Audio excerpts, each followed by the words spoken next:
ইতিহাস আমরা অনেকেই মনে করে যে ঘুরতে গেলে টাকা খরচ হয়, কিন্তু যে টাকা দিয়ে আপনি ইতিহাস দেখবেন, এটা টাকার বিনিময়ে আপনি কখনোই হবে না। ঠিক আছে, টাকা তো সবাই ইনকাম করে, কিন্তু আপনি নিজের চোখে যে ইতিহাস আপনি দেখে যাবেন, সেই ইতিহাস আপনি কখনোই ভুলতে পারবেন না। বলবেন ঠিক আছে। চমৎকার একটা বাগান বাড়ি।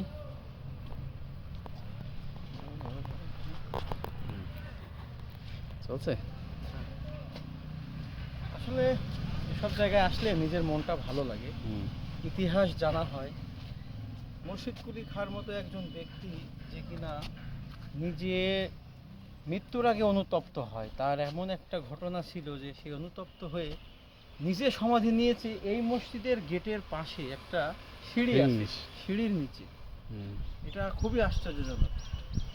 নিজের পাপকে অনুতপ্ত করার জন্য সে বলে গেছে যে আমার কবরটা যেন হয় সিঁড়ির নিচে, এবং আমাকে ডেমিয়ে পা দিয়ে যেন মানুষ যে আমার একটু শান্তি লাগে। ভাবতেই কেমন লাগে। ঠিক আছে, ধন্যবাদ।